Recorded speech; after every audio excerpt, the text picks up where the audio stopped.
Welcome back. Pawan Kalyan live వస్తుంది, లైవ్లో చూద్దాం.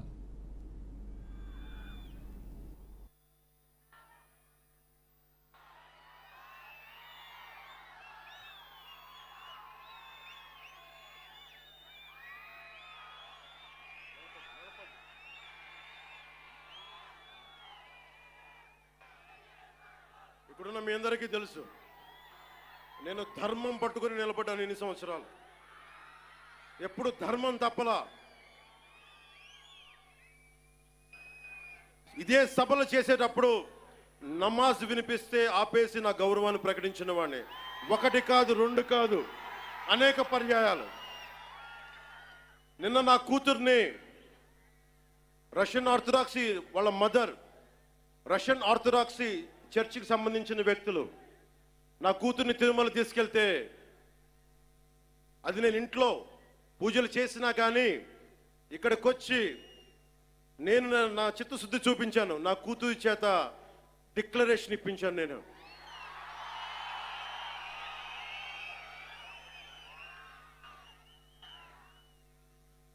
అందరికీ చెప్తాం, నన్ను విమర్శించే వాళ్ళందరికీ చెప్తున్నా, ఏ రస్తా అయితే యుద్ధాలు చేస్తుందో, ఏ రస్తా అయితే యుద్ధాలు చేస్తుందో, గెలుస్తుందో ఓడుతుందో, కానీ ముందుకు పోతుందో అదే నా రస్తా. ఏ రస్తాలో కూడా సంఖ్యలు కూడా సవాల్ చేస్తాయో, ఏ రస్తాలో కూడా అపజయం కూడా అగ్ని జ్వాలై మండుతుందో అదే నా రస్తా. ఏ రస్తాలో మరణం కూడా మహాప్రబంధంగా ప్రతిధ్వనిస్తుందో అదే నా రస్తా. అందుకే పరాభవం చెందిన, పరాజయాలు పొందిన ఎందుకు కదలకుండా నిమ్మకు నీరెత్తినట్టు ఉంటానంటే, నా సనాతన ధర్మం మీద నాకున్న అచంచలమైన విశ్వాసం. ఈ మధ్యన సనాతన ధర్మం ఒక వైరస్, దాన్ని అంతం చేస్తాం అంటున్నారు కొందరు. గతంలో శ్రీరామచంద్రుణ్ణి, మనందరం కొలిచే శ్రీరామచంద్రుణ్ణి కొన్ని దశాబ్దాల క్రితం పాదరక్షలతో కొడుతూ, చెప్పులతో కొడుతూ, ఊరేగింపుతో తీసుకెళ్లారు. మధ్యలో రామాయణం కల్పవృక్షం అని గొప్పగా చెప్తే, కాదు రామాయణం కల్పవృక్షం కాదు, రామాయణం విషవృక్షం అని అన్నారు. ఈ మధ్యలో రామతీర్థంలో శ్రీరామచంద్రమూర్తి విగ్రహం తల నరికేస్తారు. గత కొంతకాలంగా కల్తీ నెయ్యితోటి, జంతువు కొవ్వుతోటి కలిపిన ప్రసాదాలు ఏడుకొండల వాడికి నైవేద్యంగా పెడతారు. అదే ప్రసాదాలు ఆంధ్రప్రదేశ్ నుంచి 1,00,000 లడ్డులు చేసి ఆ కల్తీ నెయ్యితోటి అయోధ్య రాముడికి పంపిస్తారు. దేశ ప్రతిపక్ష నాయకుడు అయోధ్య రామాలయాన్ని ప్రారంభోత్సవాన్ని నాచ్ గానా సభగా చెప్తారాయన. మా మనోభావాలు దెబ్బతిన్నావు. The honorable opposition leader Sri Rahul Gandhi says Ayodhya ceremony, when he compares to it as a Nachigan Sabha, none of the Sanatani Hindus should not get hurt. We have to be happy about it. And you want the votes of all the Sanatani Hindus to get into the power, to be a political leader, to be in the opposition. And you want all the votes of Sanatani Hindus. But you don't respect Lord Rama. You might hate Modi ji. You might hate us. But don't you guys dare to talk about Lord Sri Rama.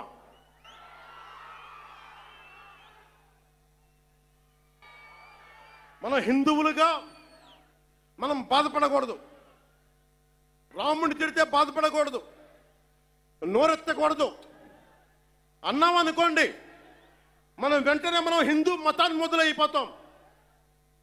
The moment we say we have to safeguard our religion, when you abuse Lord Sri Rama, none of us should feel bad about it.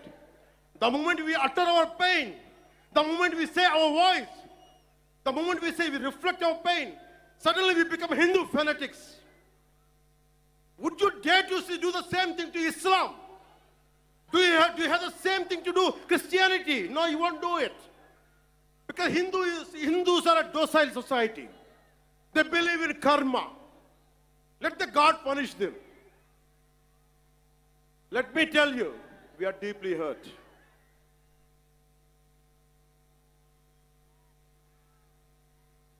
అంటే వీళ్ళు ఎవరినైనా ఏదైనా తిట్టొచ్చు, కానీ మనకు బాధపడే హక్కు లేదు.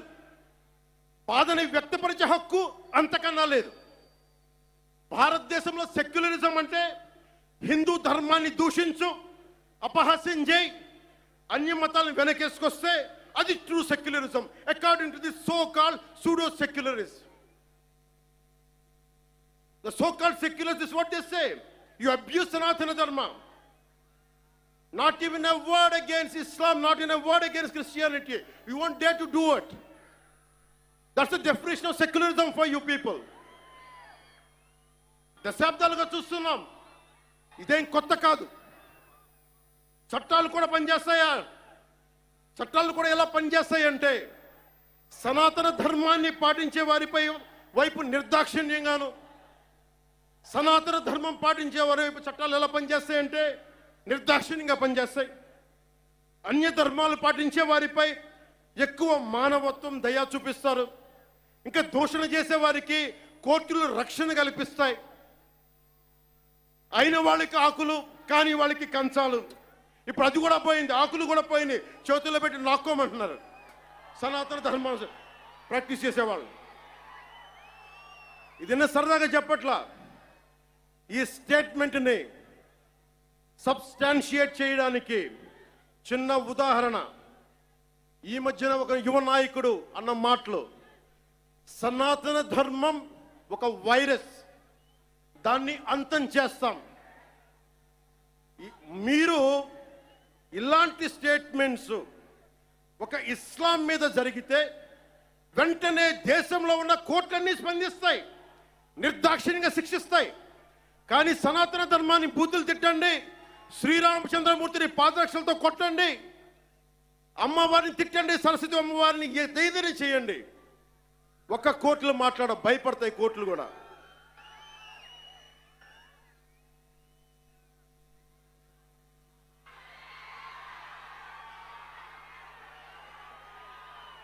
This is a classic case of justice. Law applies weakly to the strong and strongly to the weak. This proves majority means not necessarily strength. It could be a weakness also. Because secularism is one way, not two way, according to the so-called pseudo-secularists. Macaulay ప్రవేశపెట్టిన 18వ శతాబ్దంలో Macaulay ప్రవేశపెట్టిన cultural imperialism, I repeat, cultural imperialism initiated by Macaulay. వీళ్ళందరూ సనాతన ధర్మాన్ని తిట్టే so call who abuse Sanatana Dharma, you are the descendants of Macaulay. సాంస్కృతిక సామ్రాజ్యవాదం, cultural imperialism, ఇంకా రాముణ్ణి సనాతన ధర్మంపై దాడి చేసే వాళ్ళలో ఇంకా వెల్లునుకుంటూనే ఉన్నాయి. ఈ కల్చరల్ ఇంపీరియలిజం ఇంకా చిగురులు తొడుగుతూనే ఉన్నాయి. సనాతన ధర్మం మీద, హిందూ దేవతల పైన దాడి చేసే సెక్యులరిస్టులకి అగ్రరాజ్యాల్లో ఉండే in God we trust, God save the king, so help me God అని రాసే పశ్చిమ అగ్రరాజ్యాలు కనిపించవు. మిడిల్ ఈస్ట్ లో ఉండే ఇస్లామిక్ దేశాలు, ఆసియా, ఆఫ్రికాలో ఉండే ఇస్లామిక్ దేశాలుగా మేము ప్రకటించుకుంటున్నాం. మాది ఇస్లామిక్ రాజ్యాలను ప్రకటించుకుంటే ఈ సూడో సెక్యులరిస్టులకి అవేం కనిపించవు. తూర్పు పాకిస్తాన్ 1971లో లిబరేషన్ ఆఫ్ బంగ్లాదేశ్ యుద్ధంలో 3630 మంది దేశ సైనికులు చనిపోయారు. 9,856 గాయపడ్డారు. 213 మంది ఈ రోజుకి అచూకు లేదు. దానిని మనం రక్తంతో దానికి విమోచన కల్పిస్తే, బంగ్లాదేశ్కి అవతరించే సహాయం మనం చేస్తే, అది ఇస్లామిక్ రాజ్యంగా ప్రకటించుకుంటే దానికి సూడో సెక్యులరిస్టులు ఏం మాట్లాడరు. అక్కడ ఉన్న హిందువులు దుర్గా పూజ చేసుకోకూడదు, వారం రోజులు వెళ్ళిపోవాలంటే ఒక్క సూడో సెక్యులరిస్టులు మాట్లాడరు, ఒక్కళ్ళు మాట్లాడరు. ఒక్క సూడో సెక్యులరిస్ట్ వాదులు ఒక్క నోరు మెదపరు. ఎందుకంటే నోరెత్తకూడదు, నోటికి తాళాలు వేయడానికి చట్టాలు ఉన్నాయి. మనం చెప్పామనుకోండి, మనం మాట్లాడకూడదు, మన నోట్లు లాక్ చేయడానికి తాళాలు ఉన్నాయి, చట్టాలని. మౌనంగా పళ్ళ బిగున బాధని సగటు భారతీయుడు అణుచుకుంటూ భరించాలి. దీనికి కారణాలు అనేకం. మొదటిది, మన సమాజంలో ఐక్యత లేకపోవడం, కులాలు, సాంస్కృతిక ప్రాంతీయ విభేదాలు ఉండటం, పిరికితనాన్ని మంచితనం అనుకోవటం, చేతగానితనానికి సహనం అని పెట్టుకోవటం భారతదేశ సంస్కృతిలో మూల లక్షణాలు అయిపోయినాయి. When anyone says from Kashmir to Kanyakumari, whoever are abusing Sanatana Dharma, they're getting away with it. Only and because of the reason is in Bharatiya society, in Bharatiya landscape, we don't have the unity, we don't have the integrity, as we are divided by caste, we are divided by region, we are divided by linguistic abilities, and that's what the reason is. Now the time has come. Let us all come together. దేశం మొత్తం శ్రీరాముడిని పూజిస్తుంది, కానీ శ్రీరాముడిని పాదరక్షలతో కొట్టి ఊరేగింప తీసుకెళ్తే చూస్తూ ఊరుకుంటాం, గదుల్లో కూర్చొని ఏడుస్తాం. రాముడి విగ్రహం తల నరికేస్తే రామతీర్థంలో లోపల తిట్టుకుంటాం. ఎందుకంటే ఎవరైనా వింటే కూడా మన మతాన్మోదులు అనుకుంటారనే భయం. రాముడు ఉత్తరాది దేవుడు, ఆర్యుడు అనే తప్పుడు సిద్ధాంతాన్ని మనకి ముందు తీసుకెళ్తా ఉంటారు. మనం భయంతో మాట్లాడం. చెప్పాలా, ఈ దేశం మూల సంస్కృతికి వెన్నెముక శ్రీరాముడు. రాముడు ఉత్తరాది దేవుడా, మనందరి దేవుడు కాదా? రాముడు ఏ ఛాయలో ఉంటాడు? నల్లని మేఘ ఛాయలో ఉంటాడు. కృష్ణుడు నల్లని మేఘ ఛాయలో ఉంటాడు. కాళికాదేవి నల్లని ఛాయలో ఉంటుంది. సనాతన ధర్మానికి రంగు వివక్ష లేదు. ఇది కొత్తగా తీసుకొచ్చిన మెకాలే రంగులు ఇవన్నీ. మీకు సూడో సెక్యులర్ వాదులకు చెప్తున్నాం, don't rub your ideology on to us. We are beyond race and creed. We are beyond.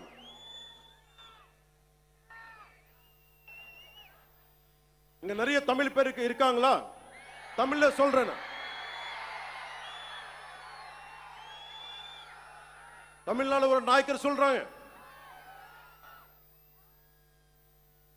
சனாதன தர்மம் கம்ப்ளீட் ஒரு வைரஸ் மாதிரி, அதை எங்க நாசம் பண்ணணும் சொல்றாங்க. இது ஞாபகம் வச்சுக்கோங்க. Whoever said this, let me tell you, sir, you cannot wipe out Sanatana Dharma. I will tell you why. By the end of my speech, I'll tell you why you cannot wipe out Sanatana Dharma. If anyone tries to wipe out Sanatana Dharma, let me tell you, from the feet of Lord Balaji, you will be wiped out.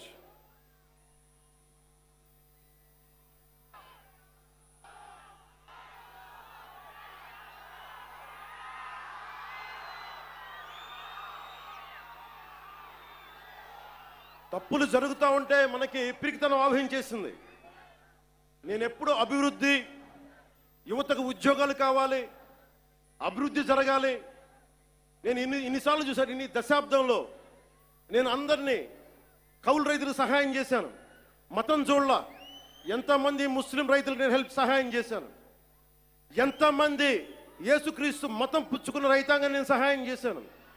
సనాతనం పాటించేవాడు ఎప్పుడు మత వివక్ష పాటించడు. నేను కోరుకుంటున్నది ఒకటే, నేను అన్ని మతాల్ని గౌరవిస్తా, నేను ఆరాధించే సనాతన మతాన్ని దూషించకండి, అదొకటి నేను కోరుకున్నాను. ఎందుకు మనం మాట్లాడలేం? ఎందుకు మాట్లాడలేం? మనలో వీరత్వం చచ్చిపోయింది. మనం ఎట్లా తయారయ్యామంటే జీవం కోల్పోయాం మనం. అందుకే నేను ధైర్యంగా ఎందుకు నిలబడ్డాను? 151 ఎమ్మెల్యేలుండి 23 మంది ఎంపీలుంటే అంతమంది కలిసి నన్ను ఒక్కడినే తెలంగాణ బార్డర్లో ఆపేస్తే ఎందుకు వచ్చాం బయటికి? ధైర్యం, వీరత్వం. తప్పు జరుగుతున్నప్పుడు ఎప్పుడు ఎలుగెత్తి చెప్పాలి. మీకు అన్యాయం జరుగుద్ది, అందుకనే వచ్చాం ఈ రోజున. మీరు నిలబడ్డారు. ధైర్యం లేని చోట, వీరత్వం లేని చోట మొత్తం పోద్ది. ధైర్యే సాహస లక్ష్మి అంట. ధైర్యం ఉన్న చోట ఐశ్వర్యం ఉంటుంది, ధైర్యం లేని చోట అన్నీ పోతాయి. అందుకే నాకు ఇష్టమైన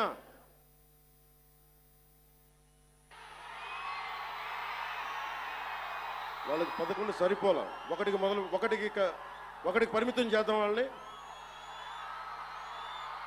ఈసారి ఎన్నికలు పెట్టమని చెప్పండి, ఒకటికి పరిమితం చేద్దాం.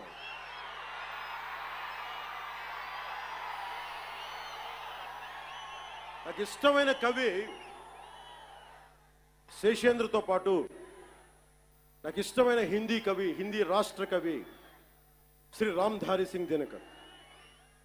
ఆయన రాసిన పరశురామ్ కి ప్రతీక్ష చాలాసార్లు చదువుకొని గుండెలో ధైర్యం నింపుకునేవాడిని.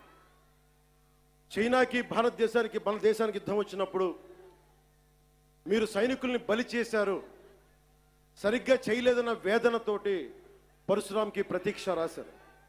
దాంట్లో ఉన్న కొన్ని పంక్తులు మీకు చదివి వినిపిస్తాను. वीरता जहां पर नहीं पुण्य का क्षय है, वीरता जहां पर नहीं स्वार्थ की जय है.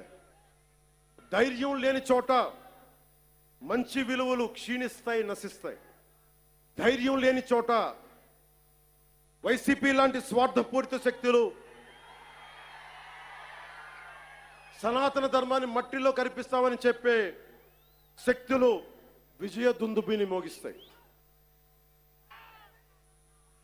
భిన్నత్వంలో ఏకత్వం అంటే సనాతన హిందూ ధర్మాన్ని ఒంటరి చేసి చంపడం కాదు కదా. భిన్నత్వంలో ఏకత్వం అంటే అన్ని కలుపుకొని వెళ్ళటం. విజయనగర సామ్రాజ్యం రాజులు ఆ రోజున అరబ్ దేశాల నుంచి వచ్చిన అశ్వక వర్తకులకి మాకు ప్రార్థన చేసుకోవడానికి నమాజ్కి మస్జిద్ లేదంటే మస్జిద్ కట్టించింది. సనాతన ధర్మం దాని గొప్పతనం. పోర్చుగీస్ వ్యాపారస్తులకి, మా క్రిస్టియానిటీకి చర్చిలు లేవంటే చర్చిలు కట్టించారు. ఆ రోజు ఎవరు ఎదుర్కోలా.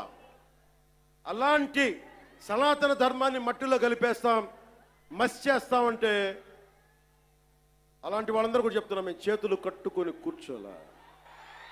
గుర్తుపెట్టుకో.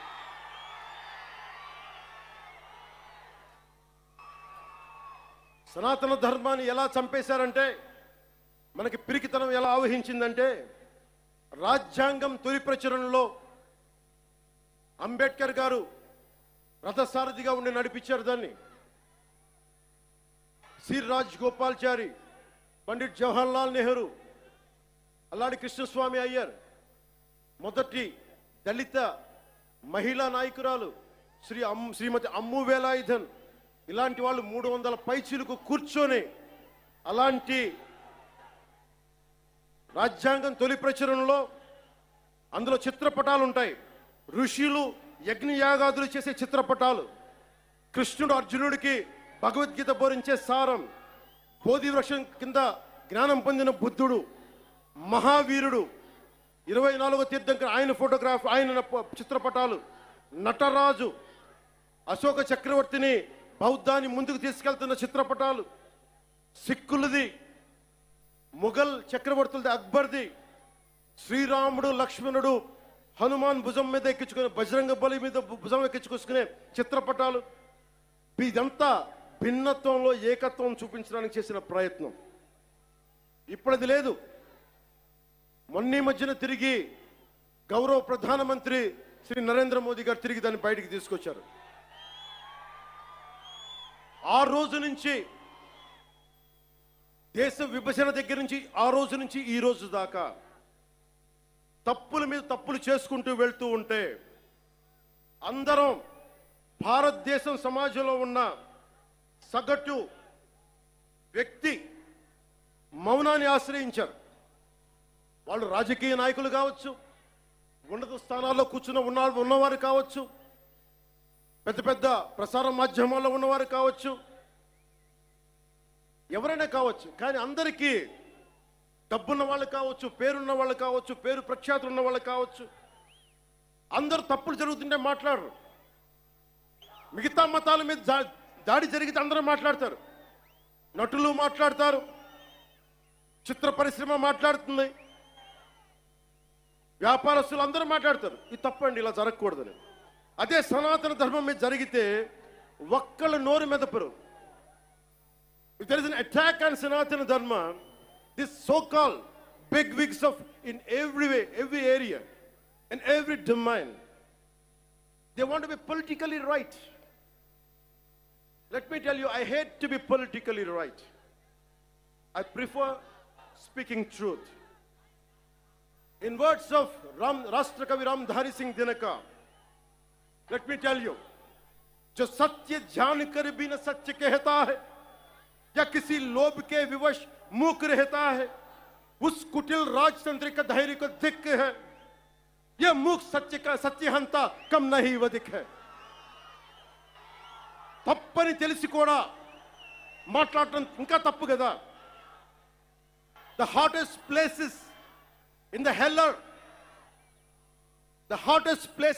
are reserved for those who in times of great moral crisis maintain their neutrality. This is from Inferno written by Dante Alighieri. అంటే తప్పని తెలుసు మీకు, హిందూ సనాతన ధర్మం మీద దాడి జరగడం తప్పని తెలుసు. మీరు కూడా హిందువులే, కానీ మాట్లాడరు. భయం మీకు.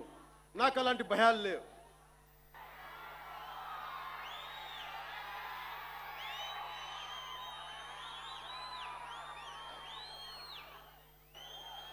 తప్పు జరుగుతుంటే ఎంతకాలం ఊరుకుంటాం? దాడులు జరుగుతాయి, నిత్యకృత్యం అయిపోతే నోరు మెదపకూడదా? శాంతి వచనాలు పలకండి అంటారు. ఎలా శాంతి వచనాలు పలుకుతాం? ఇదే మీరు ఒక అల్లా గురించి, ఒక మహమ్మద్ ప్రవక్త గురించి మాట్లాడితే దేశాన్ని తగలబెట్టేస్తారు కదా, ప్రపంచం గగ్గోలు పెట్టేస్తారే. మరి హిందూ ధర్మం మీద దాడి జరిగితే హిందువులుగా మేము నోరు మెదపకూడదా? మేము మతోన్మాదం అయిపోతామా? If there is an attack on Sanatana Dharma, do we have to keep quiet? Is it a sin to raise our concern? Is it a sin to to raise our pain? That makes us fanatical Hindus. This is what you secularists say.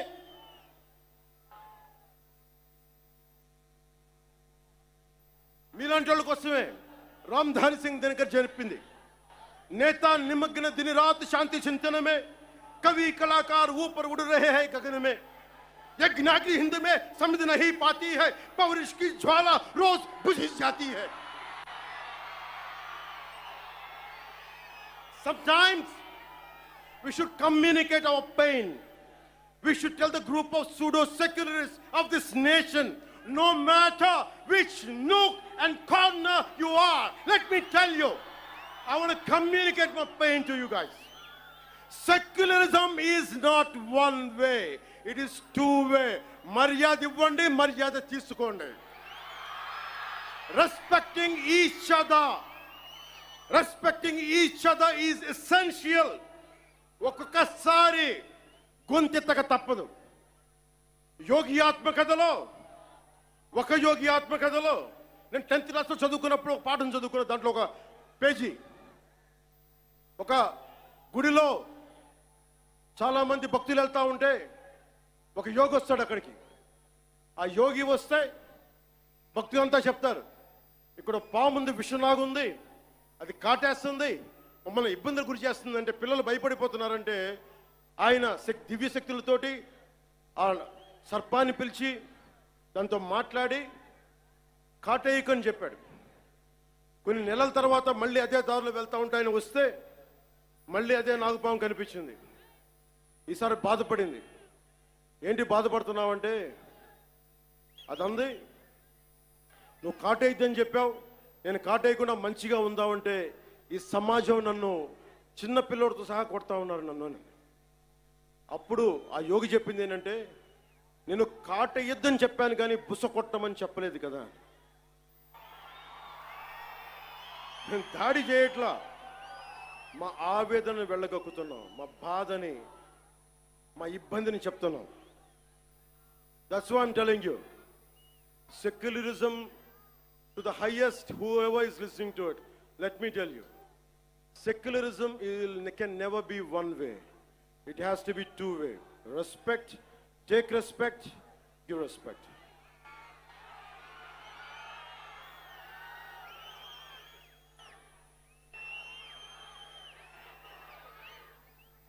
ఇదే రామ్ధారి సింగ్ దినకర్ది తల్వార్ అంటే ఒకసారి బుస కొట్టడం దాని మీద చెప్తున్నా. ఒకసారి మన దేవతలను చూడండి, విభిన్నమైన హస్తాలు ఉంటాయి. అమ్మవారికి ఉంటుంది. రేపు రోజున దసరా, అమ్మవారి చేతుల్లో ఖడ్గం ఉంటుంది, అంకుశం ఉంటుంది, కొరడా ఉంటుంది, అభయహస్తం ఉంటుంది, వరద హస్తం ఉంటుంది, అన్నీ ఉంటాయి. అంటే ఎవరు పరిస్థితిని బట్టి ఎవరు ఏది కోరుకుంటే, దుర్మార్గుడిని కూర్చోబెట్టి లాలించం, గట్టిగానే మాట్లాడతాం. అహంకారంతో కొట్టుకున్నోడికి అంకుశం పెట్టి గుచ్చుతాం, మదవెక్కి కొట్టుకున్నోడిని కొరడాతో కొడతాం, పిచ్చులేసిపోయినోడికి మన కత్తికి పని చెప్తాం. ఇది మహిషాసుర మర్దని తాలూకు ఇది అర్థం. దీనినే రాష్ట్ర కవి, హిందీ రాష్ట్ర కవి రామ్ధారి సింగ్ దినకర్ చెప్పింది. तलवार पुण्य की सखी धर्म पालक है, लालच पर अंकुश कठिन लोभ सालक है, उसी छोड़ भीरू बन जहां धर्म सोता है, पातक प्रचंडात्म वही प्रकट होता है. అందుకే ఈ రోజున తిరుపతి నుంచి ఏడుకొండలవాడి ఆధ్వర్యంలో ఆయన దగ్గర నుంచి 11 రోజుల దీక్ష తర్వాత మెట్లపై నడిచి స్వామివారి ఆశీర్వచనాలు తీసుకొని ఈ రోజున ఒక పిలిపిస్తున్నాను. భారతదేశ సమాజం కశ్మీర్ నుంచి కన్యాకుమారి దాకా పార్టీలకు అతీతంగా, ప్రాంతాలకు అతీతంగా ఒకే గొంతై, ఒకే గళమై వినిపించాలి. Today I'm going to give a Varahi declaration. I'm giving a call to the nation. Whoever attacks Sanatana Dharma from Kashmir to Kanyakumari, let us all raise our voice in unison, irrespective of parties, irrespective of linguistic differences, irrespective of regional, sub-regional differences. Let us all raise our concern, let us all raise our voice as one Sanatani. Andike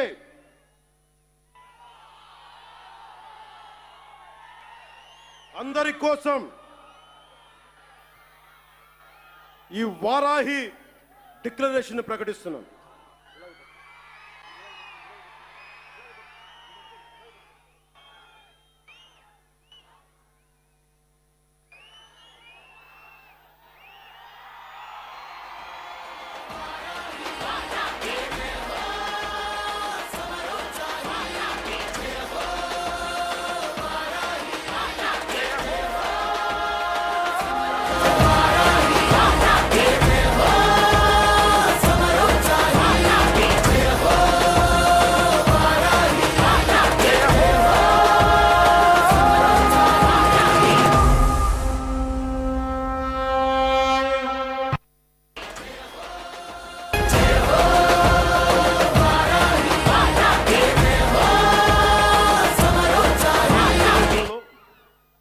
కీలకమైన అంశాలు చెప్పి తర్వాత తెలుగులో చెప్తాను, ముందు ఇంగ్లీష్లో చెప్పి national మీడియాకి చెప్పి.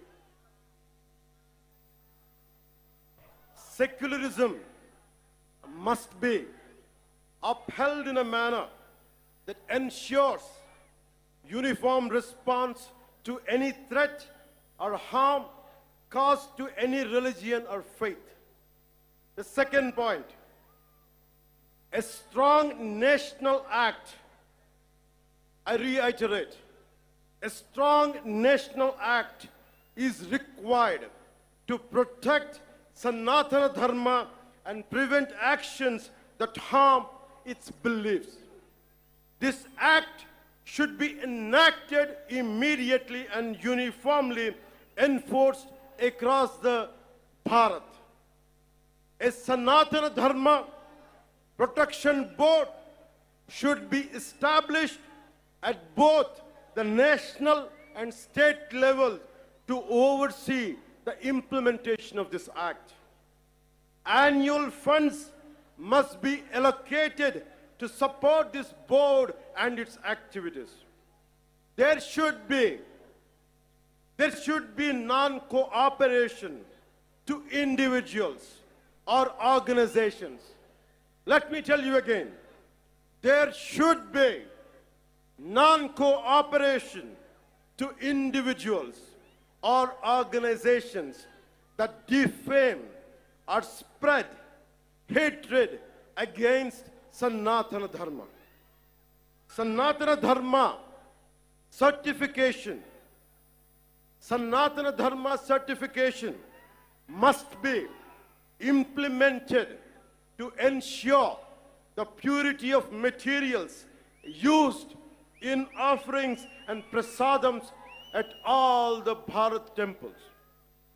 Temples should evolve not only as spiritual centers, not just as Adhyatmika Kendras, but also as centers for promoting art and culture, education, economy, environmental conservation, and welfare with a comprehensive planning. ఇప్పుడు మన మాతృభాష తెలుగులో మాట్లాడదాం.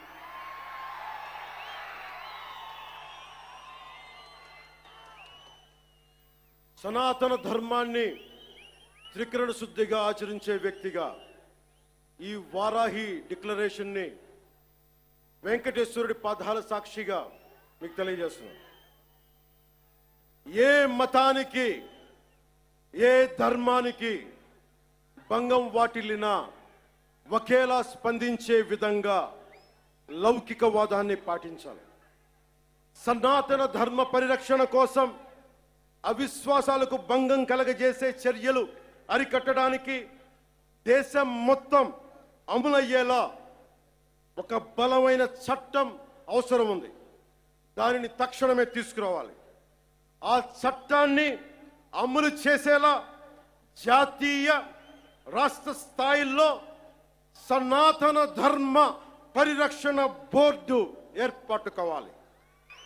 దానికి ప్రతి ఏటా నిధులు కేటాయింపబడాలి. ఆలయాలలో నిత్యం జరిగే నైవేద్యాలు, ప్రసాదాలలో వినియోగించే వస్తువుల స్వచ్ఛతని ధృవీకరించే విధానాన్ని తీసుకురావాలి. ఆలయాలు కేవలం ఆధ్యాత్మిక కేంద్రాలుగే కాదు, విద్యా కేంద్రాలుగా, కళా కేంద్రాలుగా, ఆర్థిక కేంద్రాలుగా, పర్యావరణ పరిరక్షణ కేంద్రాలుగా మరియు సంక్షేమ కేంద్రాలుగా కూడా పూర్తి స్థాయిలో రూపుదిద్దుకోవాలి. ఆ దిశగా ఒక ప్రణాళిక సిద్ధం చేయాలి.